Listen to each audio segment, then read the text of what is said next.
আজই ডাউনলোড করুন আর এনজয় করুন আপনার পছন্দের শো। হ্যাঁ বাপ্পা বলো। হ্যাঁ বৌদি, সায়ক এসেছিল। দাদার দুটো শোয়ের অ্যাডভান্স 6 লাখ টাকা আমার কাছ থেকে নিয়ে চলে গেল ক্যাশ।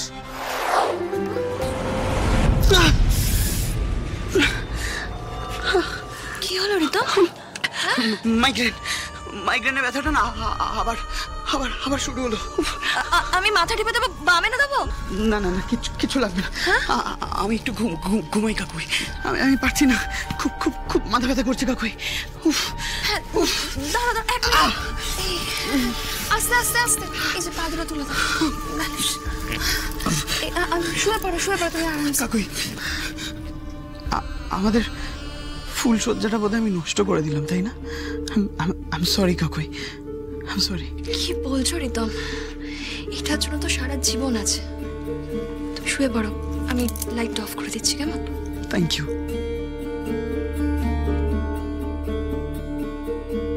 সারাটা জীবন পড়ে রইল, এটাই তো চিন্তার কাকুই। তুমি যেটা চাইছো আমি যে সেটা কোনোদিনও তোমায় দিতে পারবো না, কিন্তু রোজ রোজ অজুহাত দিয়ে তোমায় যে আটকাতেও পারবো না। কি করব আমি?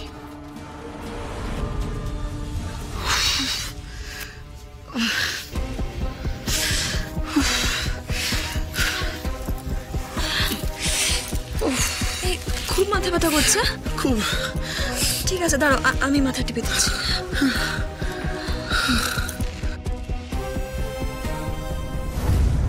একসাথে এক ঘরে তোমার সাথে শোয়া আমার পক্ষে পসিবল নয় কাকুই। সেও বা অন্য কারোর সাথে আমায় মেনে কেন নেবে? আমাকে অন্য কোনো রাস্তা ভাবতে হবে খুব শিগগিরই।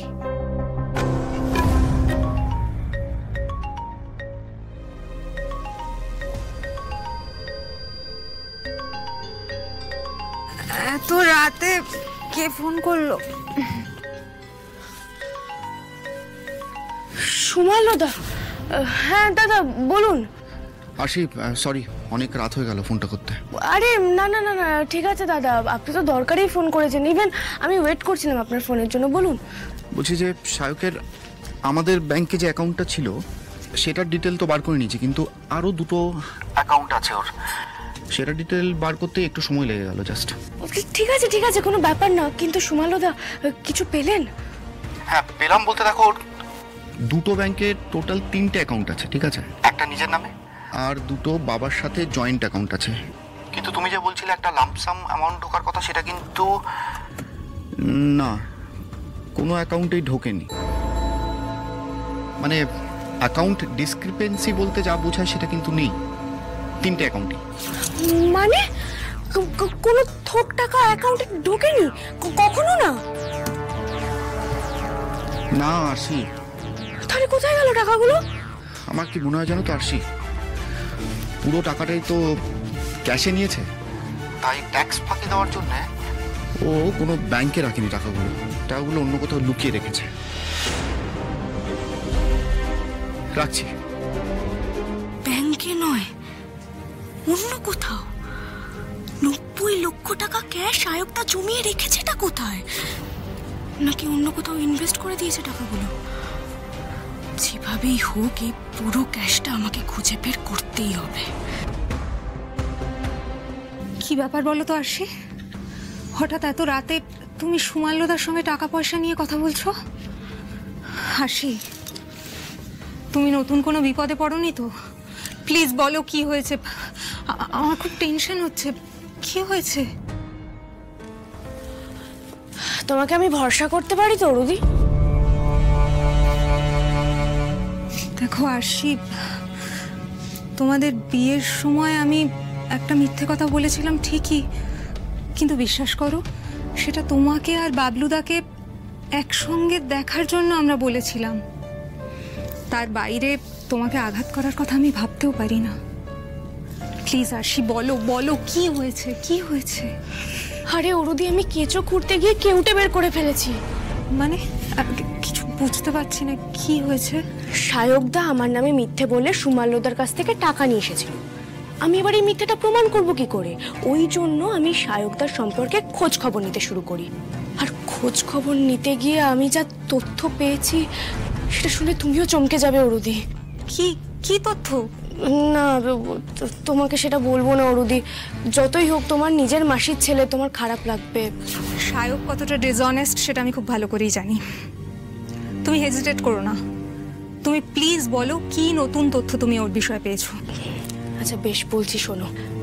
স্যারের শোয়ের টাকা সায়কদা লুকিয়ে স্যারের অজান্তে চুরি করে, আর সেটা 10-20 লাখ অ্যামাউন্ট নয়।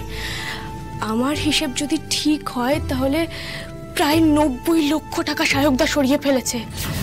কি বলছো? 90 লাখ? আস্তে আস্তে আস্তে, হ্যাঁ 90 লাখ। আর সেটা সায়কদা নিজের কাছেও রাখেনি, ইভেন ব্যাংকেও রাখেনি। সায়কদার মুখোশ খোলার জন্য ওই টাকাগুলো সায়কদা কোথায় রেখেছে সেটা আগে আমাকে প্রথমে বের করতে হবে। হ্যাঁ হ্যালো, হ্যাঁ নয় আসার। আচ্ছা মেদিনীপুর। আচ্ছা আমরা সবাই ক্লাব, গানের অনুষ্ঠান। হ্যাঁ হ্যাঁ, আরে বাবা আমাদের গানের স্টার অনিশের সাথে কথা হয়ে গেছে। হ্যাঁ হয়ে যাবে হ্যাঁ হ্যাঁ হ্যাঁ হ্যাঁ ঠিক আছে হ্যাঁ বাপ্পা, হ্যাঁ রাখছি। হ্যাঁ এই বাপ্পা, হ্যাঁ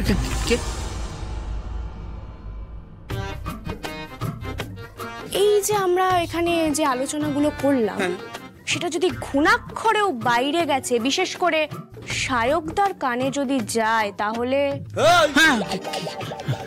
কি হয়েছে তোর? ওরকম ভ্যাবলার মতো তাকিয়ে আছিস কেন আমার দিকে? আমাকে দেখে মুখটা ফ্যাকাশ হয়ে গেল, কি হয়েছে? না না কিছু হয়নি। কখন এলে সায়কদা? বলছি কোল্ড ড্রিঙ্কস খাবে? না। তাহলে একটু কফি আনাই। হ্যাঁ মানে ভালো কফি এনেছি। হ্যাঁ তোমাদের মতন বড় বড় মানুষরা আসে তো এখানে। বলছি দাদা প্রচন্ড গরম না, এসিটা একটু বাড়ি। চুপ কর এত তেল দিচ্ছিস কেন? শোন, আমার তো ফালতু সময় নেই। দাবার নেক্সট দুটো শোয়ের অ্যাডভান্সের টাকাটা তাড়াতাড়ি দিয়ে আমার বেরোতে হবে, কাজ আছে। আমি তো রেডি করে রেখেছি। হ্যাঁ রাখ রাখ।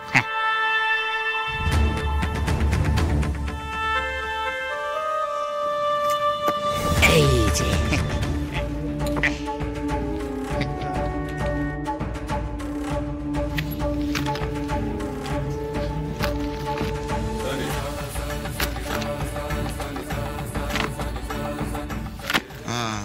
ঠিক আছে কাছে এলাম তাহলে। হ্যাঁ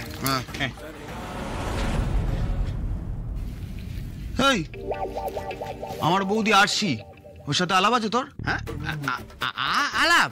হ্যাঁ। না না আমার সাথে কেন আলাপ হবে? কেন উনি কি শো করবেন নাকি? দাদা সাক্ষদার সাথে আসছি, ও কম্বো জমে হিট। বলো বুক করছি এক্ষুনি। হ্যাঁ এক্ষুনি সব বুক করছি, বলো। যাক, তার মানে আরশি এখানে আসেনি, বেঁচে গেছি। না না না না, ফালতুকে ঘাটাস না। আর ও কি ফিল্ম লাইনের লোক নাকি যে শো করবে? যাকে পেয়েছিস তাকে নিয়ে খুশি থাক। হ্যাঁ চললাম। ঠিক আছে। হ্যাঁ বাপ্পা বলো। হ্যাঁ বৌদি, সায়ক এসেছিল। দাদার দুটো শোয়ের অ্যাডভান্স 6 লাখ টাকা আমার কাছ থেকে নিয়ে চলে গেল, ক্যাশ।